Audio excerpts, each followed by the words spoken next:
everybody, and welcome to today's Sunday sermon, which is the 15th Sunday of the year. Today we are looking at the big question: who is my neighbour? And it's based on the story of the Good Samaritan that Jesus told. When he spoke about the notorious road between Jerusalem and Jericho, and the foolish man walking on it alone, which was never the case, because you were likely to get robbed or even killed. It's a notorious road. It was the kind of thing that was happening on a regular basis. Everyone listening to Jesus would understand straight away. When Jesus told this story, he was telling about the kind of thing that was constantly happening on that road. In the story we see a priest. He hastened past. We may judge him very quickly and say, oh, how could he do that? Well, he could not be sure, but he feared that the man was dead. And to touch a man that's dead, or a person, a dead person, would be losing his turn of duty in the temple, and he refused to risk that. There was a Levite. He seemed to have gone a bit nearer to the man before he passed on. The bandits were in the habit of using decoys. One of their number would act as the part of a wounded man. The Levite was a man whose motto was safety first. He would take no risks to help anyone else. Then there was the Samaritan. The listeners to Jesus would obviously expect that with his arrival, the villain had arrived. The Jews had no dealings with the Samaritans, and yet this man seemed to have been a kind of commercial traveller who was a regular visitor to the inn. His credit was good. Clearly the innkeeper was prepared to trust him. He alone was prepared to help. A heretic he may have been, but the love of God was in his heart. The scribe who asked this question was in earnest. Jesus asked him what was written in the law, and then said, "How do you read?" Strict Orthodox Jews wore around their wrists little leather boxes called phylacteries, which contained certain passages of Scripture.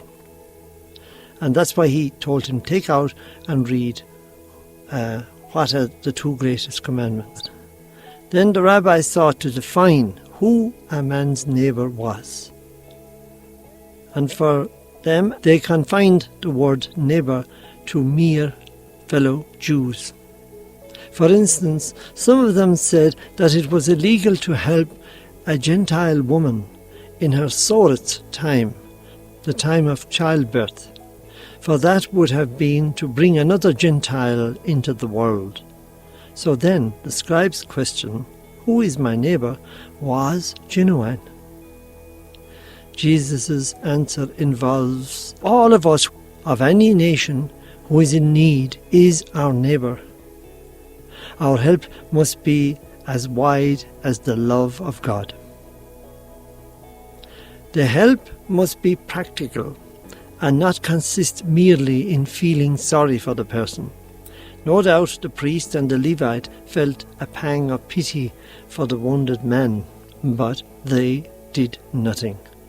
What Jesus said to the scribe, he says to us, "Go you and do the same as the Samaritan man." The history of mankind is one that is not so neighbourly. Because in history, in nearly all cultures, people turn inwards to subdue and dominate one another. Members of each group look at themselves as neighbours and never neighbour to those outside their group. Because of class bias, there is injustice and disregard for others. Jesus Christ, when he came as God, made man, he noticed these divisions among mankind.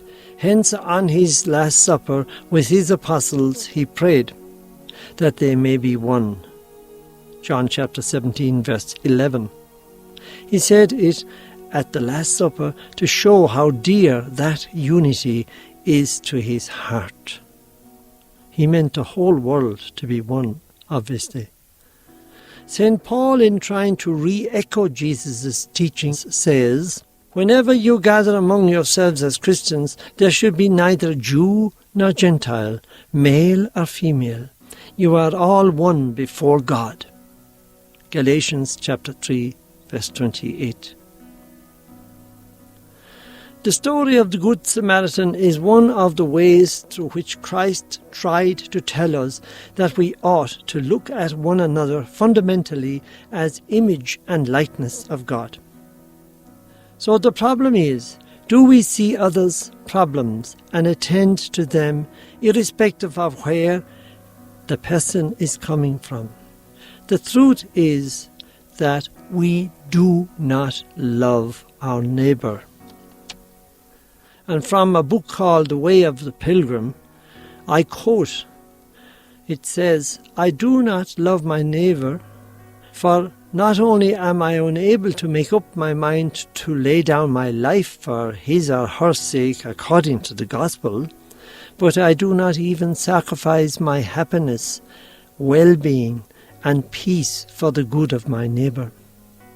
If I did love him or her as myself, as the gospel bids, his misfortune would distress me also. His happiness would bring delight to me too. But on the contrary, I listen to curious, unhappy stories about my neighbour, and I am not distressed. I remain quite undisturbed. If we are honest, these are real feelings. Globally, we see injustices and inequalities everywhere. Does it bother us? Human trafficking and slavery.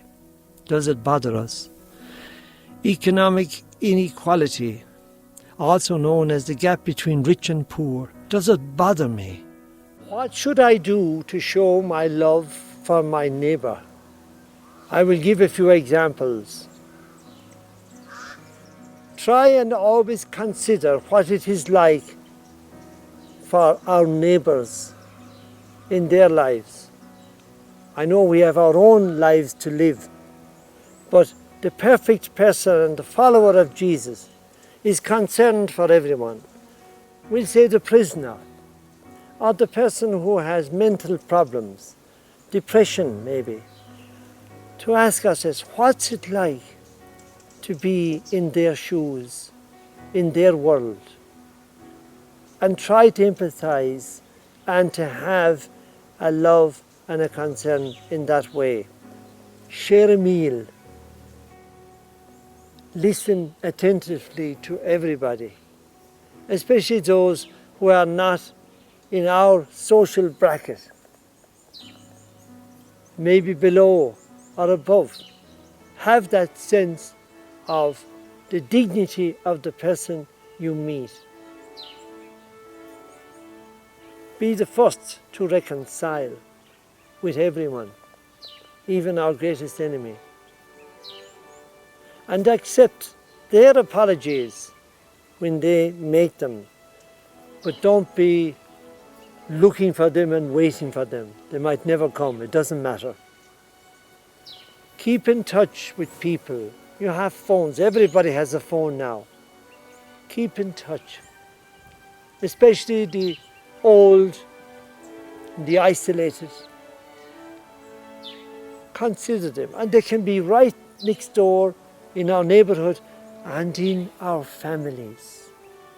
People that we never think about, maybe we pick up the phone and ring them and ask how they are.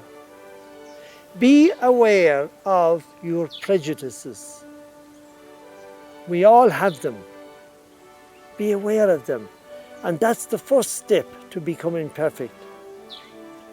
Always err on the side of generosity.